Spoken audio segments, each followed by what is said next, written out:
Hello दोस्तों, मेरा नाम राजूलाल कुमावत। और आज अपन बात करेंगे कि भाई मैंने कंप्यूटर अनुदेश की तैयारी कैसे करी और कौन सी बुक पढ़ी और किस किस प्रकार से मैंने तैयारी करी, कितने घंटे क्या करा। वो सारा प्रोसेस देखेंगे अपन स्टेप बाय स्टेप। एक एक चीज़ को अपन यहाँ बारीकी से समझेंगे। तो आप वीडियो को पहले पूरा देखना, ठीक है, स्किप मत करना, ताकि कोई भी ऐसा पॉइंट हो जो आप नहीं देख पाओ बीच में और स्किप कर दो और फिर आपको बाद में याद आए कि यार ये पॉइंट मैंने देखा नहीं था और ये गलती मैंने कर दी। तो शायद ऐसी गलती आप ना करें। आप पूरी तरह से इसको वीडियो को देखना, एक एक चीज़ को देखना। मैं इसमें सारी चीज़ें रखूँगा कि भाई मैंने बुक कौन सी पढ़ी, क्या कब कौन सी जगह पढ़ाई करी, क्या मतलब मेरा प्रोसेस था, क्या शेड्यूल था, हर चीज़। ऐसी कोई भी पॉइंट है नहीं है जिसमें मिस करेंगे अपन। अगर फिर भी कोई छूट जाता है तो आप मुझे कमेंट बॉक्स में बताना, उसका मैं ज़रूर रिप्लाई करूँगा। ठीक है, तो आप पहले वीडियो को लाइक कर लें, चैनल को सब्सक्राइब करें और टेलीग्राम चैनल ज्वाइन कर लें। आपको लिंक उसका डिस्क्रिप्शन में मिल जाएगा। तो वहाँ पे आपको टाइम टू टाइम अपडेट और टाइम टू टाइम आपको जो डिस्कशन करना चाहो आप, तो वहाँ पर आप कुछ भी डिस्कशन कर सकते हो। तो अपन स्टार्ट करते हैं टाइम बिना गवाए हुए। तो देखो, शुरुआत में मैं आपको ये क्लियर कट कर देता हूँ कि देखो, बिना ऐसे ही आप बिना आपके जो बिना सोच समझ कर आप तैयारी करने स्टार्ट करते हो, जैसे बिना गाइडेंस के या बिना ऐसे ही हवा में तैयारी करते हो, तो आपका सिलेक्शन कभी नहीं होता है। इस बात को आप हमेशा ध्यान रखें। अगर आप प्रॉपर वे में सोच समझ कर आप प्लानिंग के साथ तैयारी करते हो तो आपका निश्चित ही सिलेक्शन हो जाता है। लेकिन सिलेक्शन के पीछे सबसे बड़ी चीज़ होती है जो मैं आपको बताना चाहूँगा, वो खुद की जो मेहनत होती है वही काम आती है। आप चाहे कितनी कोचिंग कर लो, चाहे कुछ भी कर लो, लेकिन सबसे अहम चीज़ होती है खुद का आत्मविश्वास।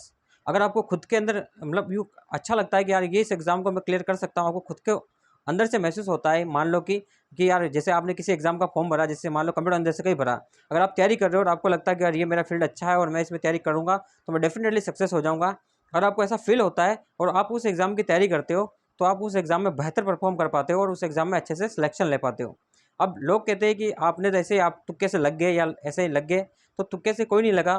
क्योंकि देखो, 10,000 वैकेंसीज थी लेकिन 6,000 पद ही भरे हैं, तो तुक्के से कोई नहीं लगता है। तुक्के की बातें सब गलत होती है, मेहनत होती है वही काम आती है। तुक्का कहीं पे भी नहीं लगता आजकल। तो आपको अगर मेहनत करी होगी आपने, अगर मेहनत करोगे आप सही दिशा में, सही डायरेक्शन में, तो आपका निश्चित ही सिलेक्शन होगा। देखो, मैंने जो बुकें पढ़ी थी, मेरे पास बुकें हैं, सारी बुकें पढ़ी है, मेरे पास नोट्स भी पढ़े हैं। जो मैंने नोट्स पढ़े मैं आपको बताऊंगा वन बाय वन, एक एक करके, कि भाई मैंने कैसे पढ़ा है, क्यों मैंने लाइब्रेरी लगाई या नहीं लगाई, वो भी बात करेंगे, कोचिंग ली या नहीं ली उसकी भी बात करेंगे, और मेरा शेड्यूल क्या रहता था, वो सारी बातें अपन डिस्कस करने वाले हैं।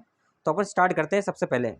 तो देखो, सबसे पहले जब वैकेंसी आई तब मेरे को पता नहीं था, क्योंकि मैं उस समय इसकी ग्राम सेवा की तैयारी कर रहा था, उसका प्री निकल गया था और मेरे को मेंस की तैयारी करनी थी।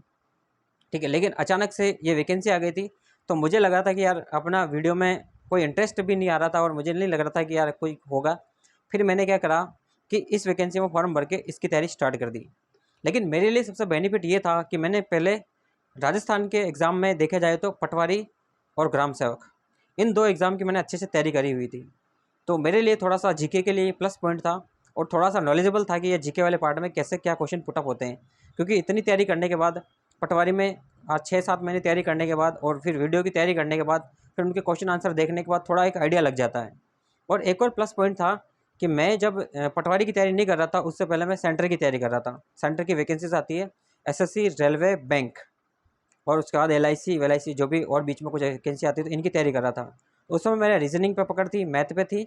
तो रीजनिंग का पार्ट मेरा वहीं से पहले से क्लियर था, तो मुझे उसमें इतना ज़्यादा एफर्ट लगाना नहीं पड़ा, क्योंकि उसकी मेरी अच्छी खासी प्रैक्टिस थी। तो मैंने इस जो पहले वाला पार्ट था उसमें मैंने कम ध्यान लगाया था, क्योंकि मेरे को ऑलरेडी मैं पढ़ा हुआ था, सिर्फ उसको रिवीजन करना था और उसकी प्रैक्टिस और उसके जो टेस्ट सीरीज थी वो लगाई थी मैंने बहुत, और रिवीजन करता गया साथ में। ऐसा नहीं है कि बिल्कुल ही उसको छोड़ दिया, लेकिन हाँ, उसको इतना मतलब उस पर ज़्यादा एफर्ट नहीं लगाया, क्योंकि एफर्ट लगाना था मेरे को टेक्निकल पे। क्योंकि मैं आपको ये बता दूं, टेक्निकल मेरे लिए बिल्कुल भी अननोन था। क्योंकि मैं वैसे इंजीनियरिंग करी है, मैंने बीटेक करी हुई है, वो भी मेरा फील्ड है इलेक्ट्रॉनिक्स एंड कम्युनिकेशन इंजीनियरिंग। आपको ये लगता होगा कि मैं कंप्यूटर साइंस से बैकग्राउंड से हूँ, तो कंप्यूटर साइंस के बैकग्राउंड से नहीं था, मैं अभी इस फील्ड में आया हूँ। मेरा इलेक्ट्रॉनिक्स का फील्ड था मेनली, और मैं इलेक्ट्रॉनिक्स इंजीनियरिंग से करी हुई, और उससे जो मैं तैयारी स्टार्ट करी थी 2019 में सेंटर की, उससे पहले मेरा जॉब था, मैं जॉब करता था इलेक्ट्रॉनिक्स की कंपनी में ही। तो ऐसा नहीं था, और बाकी लैंग्वेज वगैरह से मैं कोई अनभिज्ञ भी नहीं था, दूर भी नहीं था, क्योंकि मैं बीच में कभी कुछ हमारे इलेक्ट्रॉनिक्स में भी लैंग्वेज वगैरह चलती है, काम आती है। अगर आप सॉफ्टवेयर वगैरह पे सॉफ्टवेयर होते हैं इसके भी, तो उसमें भी मैंने कोई काम किया हुआ है। तो ऐसा नहीं है कि बिल्कुल ही मैं इन चीज़ों से अनभिज्ञ था, मुझे बस था कि एक बार पढ़ना है, सिलेबस देखना है किस तरह के इसमें टेक्निकल सब्जेक्ट है। तो फिर मुझे एक गाइडेंस के लिए चाहिए था, तो फिर मैंने इसके लिए कोचिंग भी ली।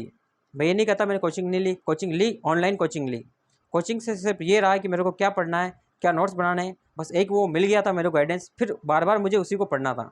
ऐसा नहीं है कि कोचिंग वाले आपका सिलेक्शन दिला देते हैं, क्योंकि कोचिंग में आप देखते हो 500 जने पढ़ते हैं, लेकिन सिलेक्शन होता है सिर्फ 100 का, 200 का, 20 का। उनका होने के पीछे वजह होती है उनका खुद का एफर्ट। कोचिंग वाले जो किताबों में नोट्स है वो है आपको पढ़ा देंगे, आपको समझा देंगे कि भाई ये चीज़ है, ऐसा होता है, आपको सिखा देंगे कि 2 गुणा 2 4 होता है, इतना सिखा देंगे। लेकिन आपको प्रैक्टिस करके आपको सोचना है कि ये 2 गुणा 2 4 होता है, ये गुणे आया कैसे, ये कैसे किया, ये तो फिर मैं 5 गुणा 4 करूँगा तो कैसे आएगा। वो सारी चीज़ें आपको उसके लॉजिक के आधार पर सोचनी पड़ती हैं। ठीक है, तो वो चीज़ें सोचने के लिए अपने को एक बार गाइडेंस ज़रूरी होता है, तो मैंने ले लिया। अगर आप सेल्फ कर रहे हैं, आपके पास सेल्फ नोट्स है, बुक है आपके पास, या कुछ ऐसी कोई चीज़ है जिससे आप सेल्फ तैयारी कर सकते हैं, आपकी कैपेबिलिटी है, तो आप कर सकते हैं। ठीक है, तो मैंने बेसिकली एक बार मैं गाइड के बारे में बता देता हूँ कि कौन सी ली, या फिर मैं पहले एक बार बता देता हूँ कि फिर मैंने आगे कैसे करी, वो फिर गाइड लास्ट में बता देंगे, है ना। तो उसके बाद क्या हुआ, जैसे ही मैंने कोचिंग ली, उसके बाद मैंने ऑनलाइन मतलब तैयारी स्टार्ट करी, क्योंकि टाइम बहुत कम था, 3-4 महीने थे, ज़्यादा से ज़्यादा, इससे ज़्यादा कोई टाइम हमारे पास था नहीं। तो कम टाइम में और बहुत अच्छी तैयारी करना है। तो मैंने आपको पहले ही बता दिया था कि फर्स्ट पेपर मेरा लगभग यूँ समझिए कि कंप्लीट ही था, बस कुछ चीज़ें और थी जो मुझे पढ़नी थी, करंट अफेयर्स वगैरह, ये चीज़ें पर मेरे को ध्यान देना था। बाकी मुझे सिर्फ उसका प्रैक्टिस और रिविजन और क्वेश्चन आंसर और कुछ टॉपिक जो मेरे को नहीं आ पा रहे हैं वो, और आर्ट एंड कल्चर पर सबसे ज़्यादा फोकस मैंने किया था। मैं आपको ये बात क्लियर कट बता देता हूँ, आर्ट एंड कल्चर और जियोग्राफी, इन 2 सब्जेक्ट पे मैंने ज़्यादा फोकस किया, और एक तीसरा था करंट अफेयर्स। ये जीके का मेरा पार्ट रखा था, क्योंकि उस समय टाइम कम था तो मेरे को सोचना था। लेकिन आपके अगर वैकेंसी आती है तो आपको फुल टाइम मिलेगा, तो आपको कोई भी चीज़ छोड़नी नहीं है, क्योंकि अब जो समय है वो बदल गया है, अब कंपटीशन बहुत ज़्यादा होने वाला है। क्योंकि अब जो बहुत सारे लोग ऐसे हैं जो अभी ग्रेजुएशन करके आए हैं, तो वो अब वैकेंसी आते ही इसका इंतजार कर रहे हैं। क्योंकि बहुत से लोगों ने तो पीजीडीसी इसलिए किया है, अभी 2 साल तक के कर रहे हैं चालू रनिंग में बहुत से लोगों के, कि भाई मेरे वैकेंसी आते ही मुझे इस वैकेंसी में लगना है। तो आप इस चीज़ को ना करें कि जैसे मैंने किया वैसा आप ना करें, क्योंकि आप थोड़ा सा एक्स्ट्रा एफर्ट लगाएं। सो सारी चीज़ें हैं, आप हिस्ट्री भी पढ़ें, आप ज्योग्राफी पढ़ें। हिस्ट्री में देखो मैंने मॉडर्न हिस्ट्री पे भी ध्यान दिया, ऐसा नहीं कि नहीं दिया, उसको मैंने अच्छे से किया था, क्योंकि उसके सवाल बहुत ज़्यादा आते हैं क्वेश्चन। लेकिन जो प्री हिस्ट्री है, जो राजा महाराजाओं कहानी है, वो वाली थोड़ी, उसमें क्या है बहुत सारे कन्फ्यूजन थे मेरे को, क्योंकि देखो सबको याद नहीं होता है। आपकी कैपेबिलिटी अच्छी है तो आपको याद हो जाए, लेकिन मेरा इतना नहीं था, क्योंकि मैं कन्फ्यूज हो जाता राजा में, कि मान सिंह, संग्राम सिंह, ये कौन कब कौन सा आया था, कब क्या, कुछ पता ही नहीं चलता था मेरे को इतना। देखो जो रियलिटी है वो रियलिटी है, कभी बदलने वाली नहीं है। लेकिन मैंने कुछ चीज़ें ऐसी पकड़ी जिसमें मेरा मतलब कमांड था कि भाई इसको अच्छे से पढ़ लूँगा तो मेरा, अगर इसमें कोई गड़बड़ नहीं हुई तो मेरा सिलेक्शन हो जाएगा। तो मैंने उनको अच्छे से पकड़ के रखा। और ऐसा नहीं कि जो हिस्ट्री के क्वेश्चन आए थे वो भी ईजी आ गए थे, कुछ क्वेश्चन ऐसे थे जो मेरे को आ गया था, ऐसा नहीं है। और कुछ नहीं भी आए थे तो कोई दिक्कत नहीं, सारे करना ऐसा नहीं है, अपने को कोई वो नहीं था। बस अपने को ये करना है कि बस सिलेक्शन लेना है कैसे भी करके। फिर बात आती है सेकंड पार्ट की, तो मैं कोचिंग के सारे नोट्स लिख रहा था, एक एक नोट्स को मैंने बारीकी से लिखा, क्योंकि मैं लिखा हुआ बताता हूँ आपको, जैसे मैंने नोट्स बनाए हैं, एक एक चीज़ को लिखा है। और उसी नोट्स को, जैसे मैंने कॉपी बनाई है, तो जैसे मेरी ये नेटवर्किंग की कॉपी है, इसकी मैंने पीडीएफ भी डाली थी। इसकी पीडीएफ मैंने टेलीग्राम ग्रुप पर डाली थी, ये देखिए आप। एक एक चीज़ को मैंने लिखा, मेरी राइटिंग शायद आपको समझ में आए या ना आए, आप देख लीजिए। इस तरह से मैंने पूरी एक एक चीज़ को लिखा है, पूरी कॉपी लिखी है, और मेरे हिसाब से मैंने लिखा है। क्योंकि देखो आप किसी के भी नोट्स ले लो, मेरे को क्या है, दूसरों को इतने समझ में नहीं आते कि क्या किस हिसाब से लिख रहा है। मेरे को खुद का पता चलता है कि मैं ये चीज़ लिख रहा हूँ तो मेरे इस हिसाब से। अगर आप कोई दूसरा, आप खुद भी नोट्स बनाते हो तो दूसरे लोगों को कम समझ में आते हैं। तो मेरा मानना ये रहता है कि खुद लिखा हुआ है अगर वो ज़्यादा याद रहता है, खुद लिखते हैं, खुद उसी को बार बार 2-3 बार पढ़ते हैं। मैंने इसको पढ़ा है, आप इस किताब को देखो, इसको देखो, इस नोट्स को मैंने इसको इतनी बार पढ़ा है कि कॉपी भी खाली हो गई है, आपको नहीं दिखेगी शायद कैमरे में। लेकिन इसके में मैंने एक चीज़ ये भी करी है, नोट्स बना लिए, कोचिंग के बनाए। थोड़ी सी यहाँ बता देता हूँ बात, क्योंकि यहाँ पर कुछ एक्स्ट्रा भी मैंने किया हुआ है इसके अंदर, क्योंकि बिना एक्स्ट्रा के कोई काम नहीं चलता है। इसके अंदर एक्स्ट्रा मैंने ये किया हुआ है कि जो टॉपिक मुझे कोचिंग पे लिखा, मैंने पढ़ा है, उस कोचिंग पे पढ़ने के बाद मैंने इसके अंदर कुछ उस टॉपिक को जो मुझे समझ में नहीं आया, उस टॉपिक को मैंने गूगल से भी पढ़ा है।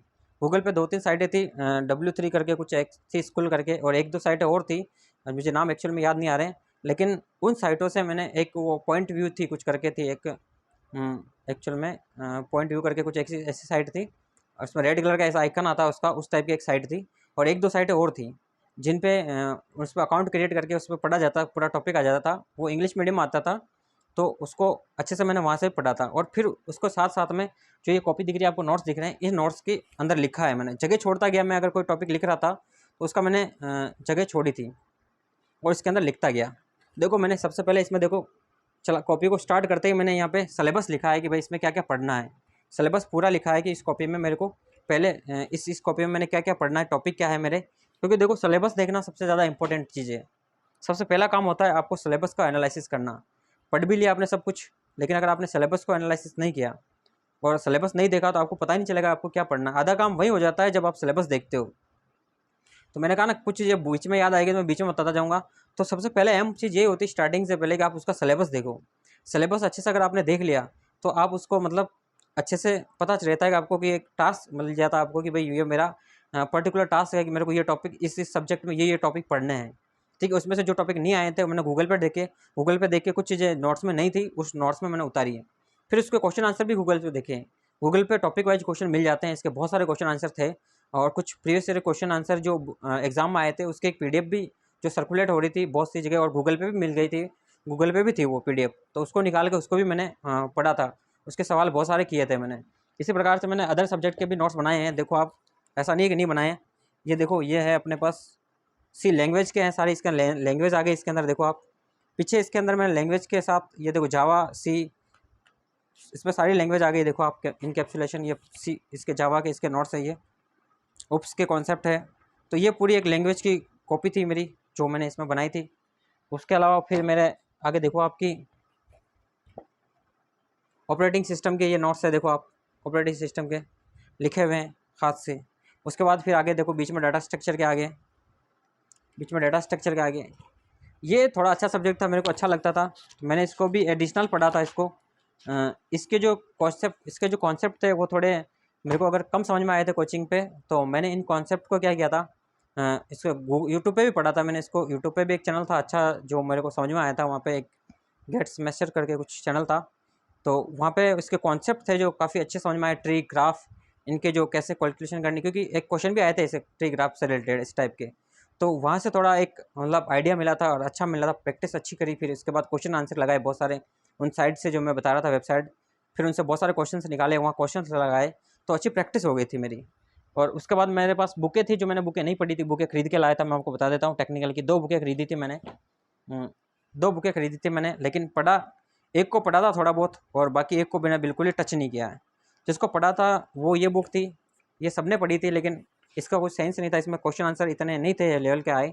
इसको मैंने काफ़ी बार पढ़ा है, एक बार नहीं 2-3 बार 4 बार 5 बार पढ़ा है इसको। देखो शक्ल देखो इसकी काली हो गई अंदर से, आप अंदर से देखो इसको, सारे निशान लगा रखे हैं, मार्कर रेड पेंसिल ही पेंसिल चला रखी है। फिर एक और किताब लाया था मैं ये, लेकिन इसको मैंने खोली नहीं, नई कि नहीं है बिल्कुल फ्रेश, एक पेज भी नहीं खोला इसका मैंने। ठीक है, उसके बाद फिर जीके की मेरे पास बुकें थी, आप ये देख लो। जीके की ये थी, पार्ट 1 था राजस्थान जीके का लक्ष्य की, और पार्ट 2 भी है इसका, और एक क्वेश्चन आंसर की 10,000 क्वेश्चन आंसर की बुक थी, वो भी थी मेरे पास। तो मैं इनको भी पढ़ रहा था साथ के साथ, ऐसा नहीं कि नहीं पढ़ रहा था। तो ये और भी सब्जेक्ट थे जो नोट्स पढ़े हैं पीछे, आपको दिख रहे हो पीछे, तो दिख रहे होंगे आपको पीछे बहुत सारे नोट्स पढ़े थे इसके। तो मैंने ऐसा नहीं है कि सारे नोट्स बना के एक बार पढ़े या 2 बार पढ़े, बार बार पढ़े। अगर कोई चीज़ समझ में नहीं आई तो उसको गूगल से देखा, यूट्यूब पे देखा, जहाँ उसका मिला वहाँ देखा, उसके क्वेश्चन आंसर देखे। ऐसा नहीं कोचिंग से भी क्वेश्चन आंसर मिले प्रैक्टिस के लिए, तो उनको भी मैंने किया। तो मैं ये नहीं कहता कि कोचिंग नहीं लगानी चाहिए। अगर आप ऑनलाइन के लिए कैपेबल हो तो आप ऑनलाइन लगाओ, और ऑनलाइन लगाने के लिए फिर आपको क्या करना पड़ेगा, लाइब्रेरी वगैरह भी ज्वाइन करनी पड़ती है। क्योंकि आप रूम पे अकेले, अगर किसी की कैपेबिलिटी होती है तो पढ़ लेता है और किसी की नहीं होती है तो वो नहीं पढ़ पाता है। तो जैसे मेरा था कि मेरे को रूम पे थोड़े दिन मैंने पढ़ा, लेकिन अच्छा लगा, लेकिन बाद में फिर वही होता है कि एक आलस आने लग जाता है। थोड़ी देर पढ़ा और फिर ऐसा लगता है कि यार अब फिर थोड़ी देर में मोबाइल चला लिया, ऐसा होता। तो फिर मैंने वहाँ पे लाइब्रेरी ज्वाइन कर ली थी लास्ट 2 महीने में, 2-2.5 महीने लाइब्रेरी ज्वाइन करी थी मैंने। तो लाइब्रेरी में ये होता है कि आपको एक तो कंटिन्यूटी मिल जाती है और आपको एक सेम सब्जेक्ट की तैयारी करने वाले कुछ दोस्त भी मिल जाते हैं। तो उसका भी बहुत बड़ा फ़र्क पड़ता है। जब कॉम्पिटिटर होते हैं आपके सामने, कंपटीशन करने वाले के यार दोस्त होते हैं, तो उनसे अलग अलग कोचिंगों की तैयारी कर रहा है, कोई कोई कहाँ से कर रहा है, तो एक रहता है कि यार तू किसकी तैयारी कर रहा है, तू किसकी कर रहा है। तो उनसे थोड़ा साठगांठ हुई, दोस्त बने, उनसे थोड़ी बात पूछी, भाई तू किसकी टेस्ट सीरीज ली है, तूने किसकी ली। अपना अलग अलग टेस्ट सीरीज लगाते हैं, आज तू मेरा टेस्ट लगाना, कल मैं तेरा लगाऊंगा, तू मेरे से पूछना है तूने क्या पढ़ा, तेरे से मैं पूछूंगा तूने क्या पढ़ा। तो इस प्रकार से थोड़ी साठगांठ भी बिठाई। तो उसमें भी थोड़ा बहुत बेनिफिट मिला है, क्योंकि उससे रहता ना कि यार ये इतनी देर पढ़ रहा है तो मैं थोड़े और पढ़ूँ। उससे थोड़ा एक मतलब जोश आ जाता है कि यार मतलब मोटिवेशन मिलता है। ऐसा नहीं कि जब अकेले ही पढ़ते हैं तो अकेले में क्या होता है कि कोई मोटिवेशन नहीं मिलता है, कुछ नहीं, बोर हो जाते हैं। तो कभी कभी लगा लेनी चाहिए, कभी कभी क्या है कि खर्चा कर लेना चाहिए अगर आप ऑनलाइन पढ़ रहे हो तो। बाकी ऑफलाइन पढ़ते हो तो ऑफलाइन पढ़ते हो तब आपको कोचिंग में दोस्त मिल जाते हैं, लेकिन पढ़ के आप जब घर आ जाते हो, लेकिन घर पे फिर पढ़ाई नहीं हो पाती इतनी, क्योंकि कोचिंग में वो 8 घंटे, ऑफलाइन में 8-10 घंटे बर्बाद करते हो, वहाँ पे बर्बाद होते हैं। ऑनलाइन में क्या होता है, अगर आपकी कैपेबिलिटी अच्छी है, आपकी रीडिंग पावर अच्छी है, और आप अगर 2 की स्पीड में देख रहे हो या 1.5 की स्पीड में देख रहे हो, तो आप नोट्स बना लेते हो फटाफट, और फिर आपको उसको पढ़ना रहता है, समझ लेते हो तो उसमें थोड़ा आपका टाइम बच जाता है। तो मेरा यही था कि टाइम बचाना है, कम टाइम में, और अपने को आता ज़्यादा कुछ है नहीं। तो उस समय फिर मेरे को यही लगा कि ऑनलाइन लेके और फिर इसको जैसे-जैसे क्लियर करके और फिर इसको बार-बार पढ़ो, तो ये रहेगा। लेकिन हाँ, एक चीज़ याद रखना, एक अगर आपने नोट्स बनाए हैं, तो अगर एक गाइड पढ़ रहे हो, तो आप इस गाइड को 1 बार नहीं, 2 बार नहीं, 3 बार नहीं, 4 बार, 5 बार, 6 बार तो आपको उसको करनी पड़ती है। नोट्स है तो नोट्स को 4 बार, 5 बार रिवीज़न करने ही पड़ेंगे, तब जाके आपके दिमाग में कुछ घुसेगा। हर बार पढ़ोगे, हर बार नहीं आएगा, हर बार पढ़ोगे, हर बार नहीं आएगा। आपने देखी किताबें, कॉपियाँ, वो काली-काली हो गई पूरी, पेंसिल रगड़-रगड़ के, रगड़-रगड़ के, रगड़-रगड़ के, क्योंकि मुझे हाइलाइटर का शौक नहीं है, क्योंकि हाइलाइटर से थोड़ा कलरिंग हो जाता है, अच्छा नहीं लगता। तो पेंसिल रगड़-रगड़ के मैंने उसको हाइलाइट कर के पूरा एकदम ब्लैक वो हो गई अपना आप ही कॉपियाँ। तो ऐसा नहीं है कि आप मतलब बिना ऐसा, किसी की कैपेबिलिटी होती है कि वो बिना लाइब्रेरी के भी कर पाता है, किसी की ऐसी होती है खुद सेल्फ पढ़ने की होती है कि वो सेल्फ पढ़ता है, उसको किसी की ज़रूरत नहीं पड़ती है, दोस्तों की नहीं पड़ती है। कुछ ऐसे भी लोग होते हैं जो अपने नॉलेज शेयर नहीं करते कि यार मैं तो इतना पढ़ रहा हूँ, लेकिन इसको क्यों बताऊँ मैं? तो ऐसा भी नहीं करना चाहिए आपको, उससे आपका नुकसान होता है, ये मैं आपको बता देता हूँ क्लियर कट। क्योंकि मैंने कभी ये नहीं सोचा कि यार मैं इसको नहीं बताऊँ, या मैं क्या पढ़ रहा हूँ इसको नहीं बताऊँ। अगर मेरे पास नोट्स है तो इसको दूँगा तो ये सिलेक्शन हो जाएगा, कोई बात नहीं, हो जाए, अच्छी बात, दोस्त है। लेकिन उसमें ये बेनिफिट रहता है कि जब अपने को शेयर करते हैं, पता चलता है कुछ नई चीज़ें और अपने के सामने आती है। जब नोट्स देते हैं तो वो आपको कुछ बताता है, कुछ चीज़ें आप उससे डिस्कस करते हैं तो कुछ और नया लगता है। मैं लाइब्रेरी लगाता था, सुबह 7 बजे जाता था, दिन में फिर साढ़े 12 बजे तक पढ़ता था, फिर मैं खाना-वाना खा के लाइब्रेरी में सो जाता था। फिर 3-4 बजे उठता था, 3-4 बजे मतलब 3 बजे उठ जाता था, फिर आराम से थोड़ी देर घंटा, डेढ़ घंटा पढ़ता, फिर बाहर आते, फिर घंटा भर हम डिस्कस करते थे। बाहर बैठते थे, क्या होगा, क्या माहौल, क्या एग्ज़ाम, थोड़ा फ्री माइंड हो जाता था उस समय। थोड़ा अगर रिलैक्स फ़ील होता था, जब रिलैक्स फ़ील होता तो फिर वापस पढ़ते शाम को 6 बजे तक, तो 5 बजे से 6 बजे तक 1 घंटा पढ़ लेता, फिर रूम पे जाके सो जाता, फिर खाना खा के सो जाता, फिर नहीं पढ़ता मैं। ये मेरा शेड्यूल था, ज़्यादा लंबा नहीं था, लेकिन हाँ, इसमें निकल जाते थे अपने सुबह 4 3-4 घंटे, शाम को 1-2 घंटे, तो 6-7 घंटे ज़्यादा मुश्किल से नहीं। फिर बाकी जो एक्स्ट्रा टाइम था, उसमें लिखना था। और ये लास्ट का टाइम था जब मैंने नोट्स वगैरह सब कंप्लीट कर लिए थे। बाकी जब नोट्स बना रहा था तब तो सुबह-सुबह मेरे मतलब अगर 1-2 घंटा में पढ़ लिया था, तो बाकी टाइम में जो था नोट्स बनाने का था, पूरा लिखना उन नोट्स को और बनाना, और बाकी जो सुबह का टाइम होता था उसमें मैं पढ़ता था। क्योंकि उसमें थोड़ा-सा फ्री माइंड होता है, एकदम फ्रेश माइंड होता है। तो सुबह-सुबह क्या होता है कि थोड़ा पढ़ने का रहता है, अच्छी इच्छा रहती है। कभी-कभी ऐसा लगता है, आलस आता है, नींद आने लगती है, तो फिर अपन नोट्स बनाने लग जाते हैं, लिखने लग जाते हैं।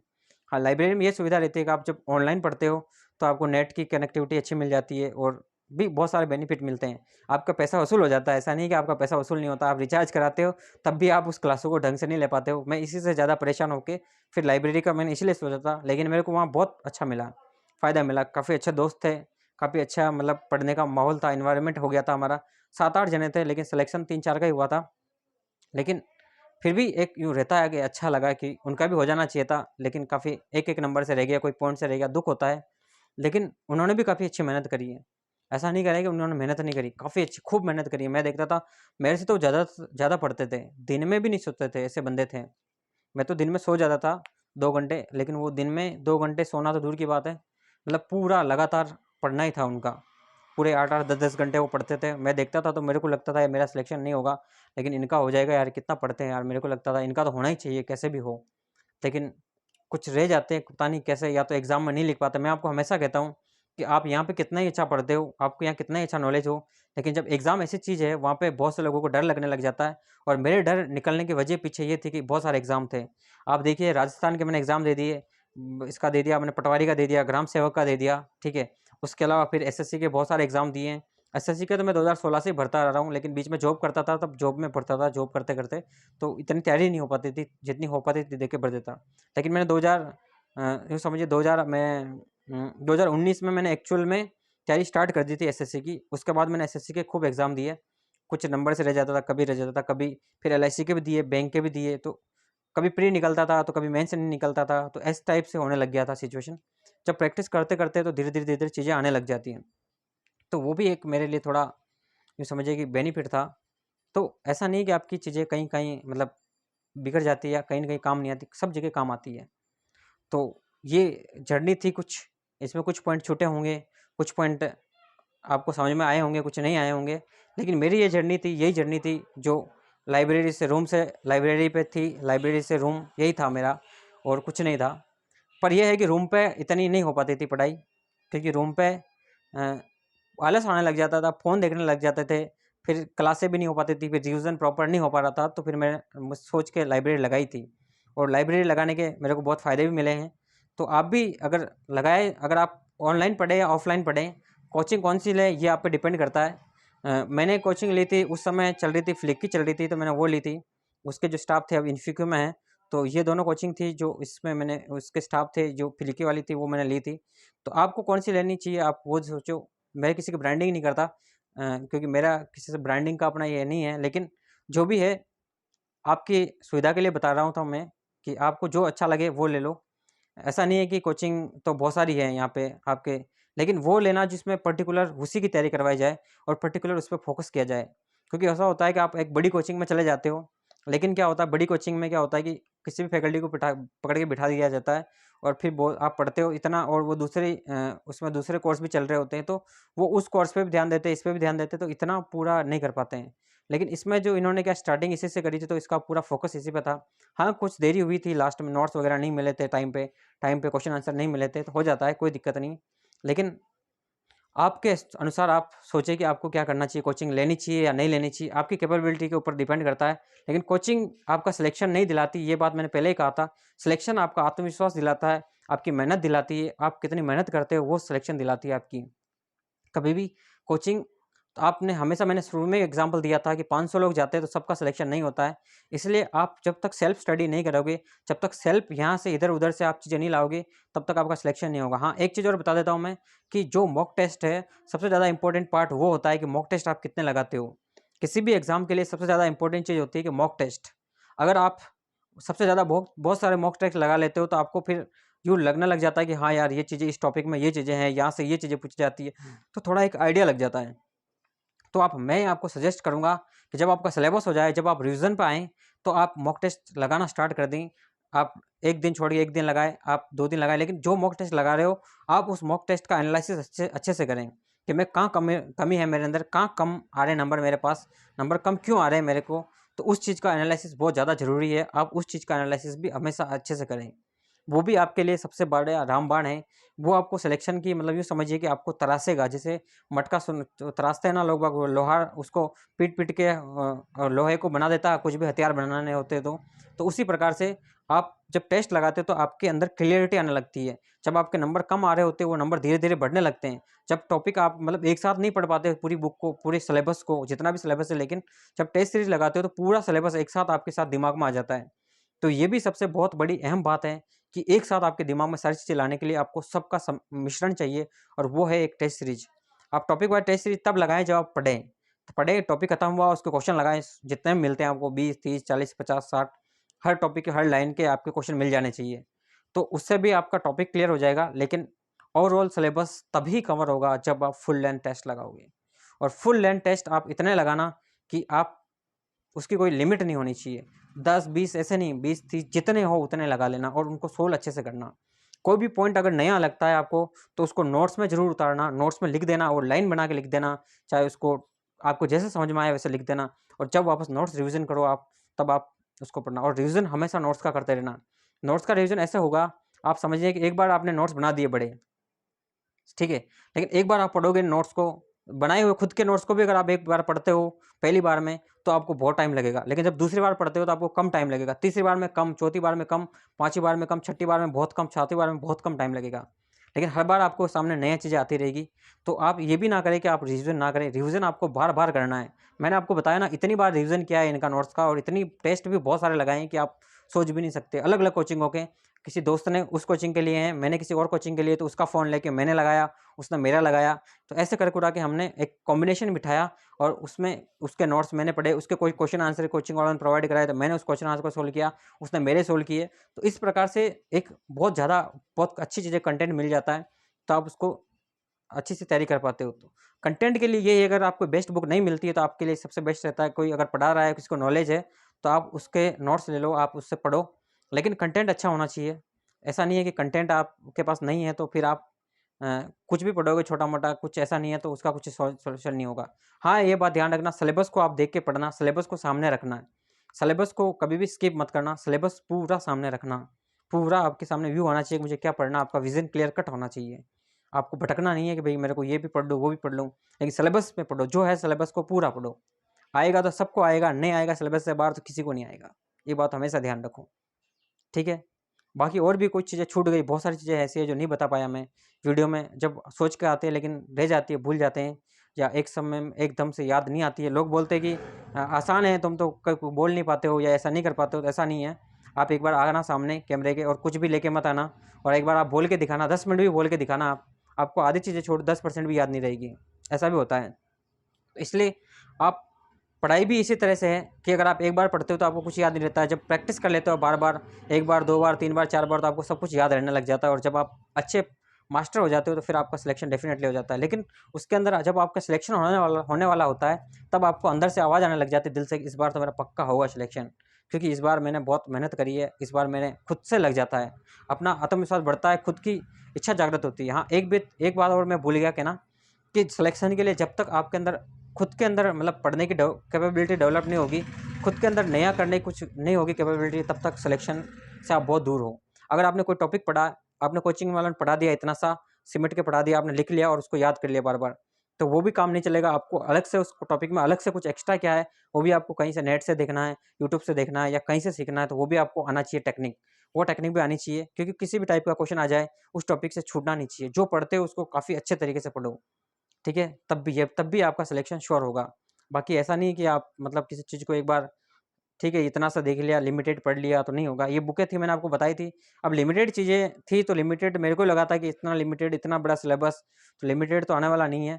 कोई कोचिंगों को देखता है तो थोड़ा-सा उसमें एक्स्ट्रा मिलता है, वो भी कहीं से समराइज़ करके लाते हैं कि यार ये क्वेश्चन आया हुआ है तो इस क्वेश्चन को इसमें लिख दो, लाइन लिखवा दो, वो भी ऐसे करके लाते हैं। लेकिन खुद का एफर्ट भी बहुत ज़्यादा ज़रूरी होता है। मैं कोचिंगों को ब्लेम नहीं करता, लेकिन वो अच्छी चीज़ है कि आपके लिए काबिल तारीफ़ है कि आपके लिए मेहनत करते हैं, चाहे पैसा लेते हैं, खुद की कमाई करते हैं, अच्छी बात है, लेकिन ये भी होता है कि एक मेहनत करते हैं आपके लिए और कंटेंट इकट्ठा करके लाते हैं, वो भी सबसे बड़ी बात है। अगर आपकी कैपेबिलिटी है तो आप खुद इकट्ठा करो, खुद सेल्फ तैयारी करो, ये भी आपके लिए बहुत अच्छी बात है। जब आप खुद सेल्फ तैयारी करोगे तो भी आपके लिए सिलेक्शन के चांस बढ़ जाएँगे, क्योंकि आप खुद लिखोगे नोट्स को, एक-एक चीज़ को देखोगे, उसमें टाइम लगेगा। अभी आपके पास टाइम है, उसमें टाइम लगेगा काफ़ी, लेकिन आपके लिए नोट्स बन जाएँगे एक बार, फिर आपको एग्ज़ाम में पढ़ना ही रहेगा, रिवीज़न करना ही रहेगा। तो डिपेंड करता है कि आपको कोचिंग लेनी चाहिए या नहीं लेनी चाहिए, ये आपकी कैपेबिलिटी पे डिपेंड करता है, लाइब्रेरी लगानी चाहिए या नहीं लगानी चाहिए, ये आपकी कैपेबिलिटी पे डिपेंड करता है। सारी चीज़ें आपके खुद के ऊपर डिपेंड करती है, किसी और पे कुछ भी डिपेंड नहीं करता है, ठीक है? बाकी आपके और भी कोई सवाल हो तो आप मुझे ज़रूर पूछना डिस्क्रिप्शन में, आप टेलीग्राम है, टेलीग्राम पे ज़रूर पूछ लेना, लिंक आपको डिस्क्रिप्शन में मिल जाएगा। बाकी वीडियो को लाइक कर देना, चैनल को सब्सक्राइब कर देना, अपने दोस्तों में शेयर कर देना, जो इसकी तैयारी करना चाहते हैं कंप्यूटर निदेशक की, वो इसकी तैयारी करें। बाकी और भी कोई दिक्कत हो तो मुझे ज़रूर बताना। धन्यवाद।